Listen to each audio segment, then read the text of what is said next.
All praise is due to the Most High, family. We talking Mo football. Quick disclaimer. My schedule does not allow for me to catch the games live. So I watch the highlights, I check the box score, and this allows me to gain some insight, give you my perspective. Because one without the other, if you're not catching the game live, one without the other can be misleading. So, man, let's talk about one of the bigger upsets for the weekend. One of the bigger upsets for the weekend. I feel like if you're hearing the word upset, you already know. The Giants beat the Chargers. The New York Football Giants beat the Los Angeles Chargers, y'all. Now, I mean, it's kind of obvious when you watch the game and when you check the box score. It's kind of obvious what went wrong for the Chargers, and it's simple.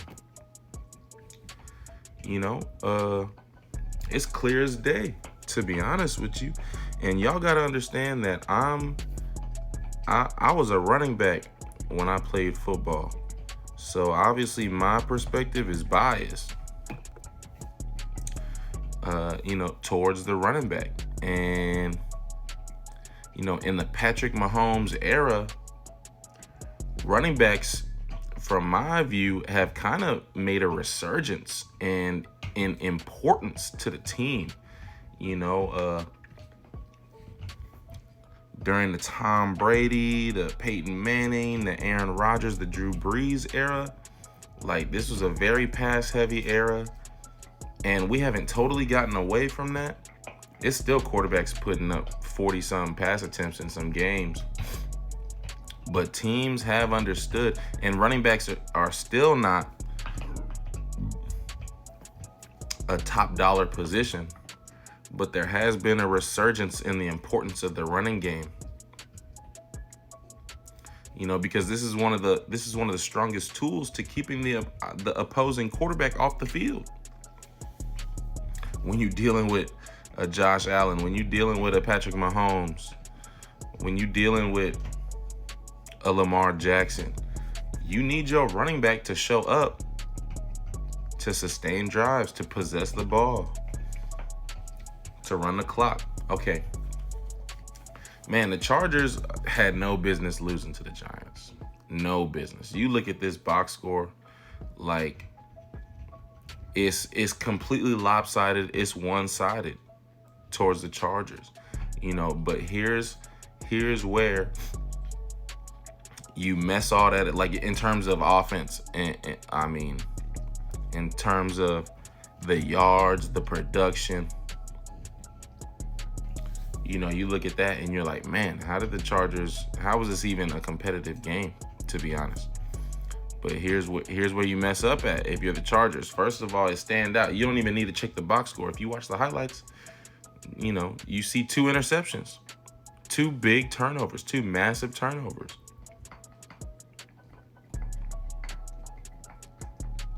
It's one thing to have your drive be stopped, but at least punting the ball and allowing your defense field to work with, I mean, that's at least to the defense's benefit. But when you intercept the ball,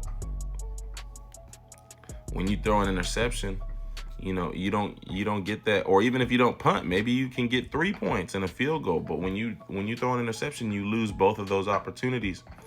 And that actually, that type of momentum, that type of extra opportunity for the opposing offense is motivating, is inspirational. That's a real part of the game. And then the penalties, oh my goodness, football family, if you lose the penalty battle and the turnover battle, I mean, most times, you're going to need to double the other team's offense in that case. You know, if y'all are comparable, unless you're this super dominant team, maybe like the Eagles, maybe like the Bills, or have like this superpower quarterback like Pat Mahomes or Josh Allen. If you don't have those things, if you're one of these any given Sunday type teams, you cannot lose the penalty battle and the turnover battle. Whew, that's a recipe for losing. Now, when you put on top of that, family, it gets even worse for the Chargers. This is how you end up losing to the football Giants when you're an obvious playoff team like the Chargers, because the Giants are not a playoff team. The Chargers are winning their division right now. The Chargers beat the Chiefs, who was just in the Super Bowl, and the Giants have no business beating a team like this. But when you turn the ball over, when you have more penalties than the opponent, and when they didn't even rush the ball 20 times. They did not even run the ball. Like, they gave their running game zero opportunity. And you go and look at, the runs that they did have were effective and efficient. And the tiny sample size of a running game they had, you might even call potent. So why they did away with their balanced attack confounds me. You know, this is why, look, it's rare that you can depend on your quarterback 40 plus times. That's not necessarily, that has to be a game plan, a strategy plan. You know, you cannot, unless you're facing a bottom 10 passing defense, you can't find yourself in that situation. Like, you have to know that you have to know going in, all right, guys, this is going to be a pass heavy week because that's our best bet. You can't just find yourself in that situation throughout the game. That's how you end up with 2 interceptions from Justin Herbert, who was looking great through 3 weeks. Because if you're running the ball, he doesn't have the opportunity to turn the ball over twice. You feel me? Man, I wish I knew off the, I checked before I started this, but they ran the ball less than 20 times, maybe even less than 15 times. And a handful of those runs were from Justin Herbert himself. So they gave the running back room little to no opportunity to contribute here. And when you're the better team, you can lean on, look at the Eagles, family. The Eagles are the better team in most cases. In almost every case, that's why they lean on the running attack.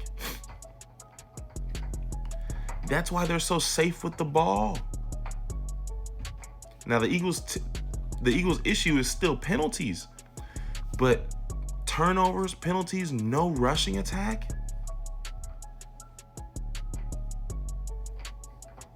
That's just not sustainable, family. And that's how you end up with an upset like this. Of course, nobody predicted that the Chargers would lose on all those fronts. But dang, man, the Chargers were looking great. I hope they figure it out. It's really just a game plan issue. It's really just a coaching issue. But so those are my thoughts, family. I don't know if I got a lot of Giants fans, Chargers fans tuning in like that, but I had to watch this one. Because it was just, it was an upset. This is a result probably nobody but some select Giants fans foresaw. So peace and blessings, family.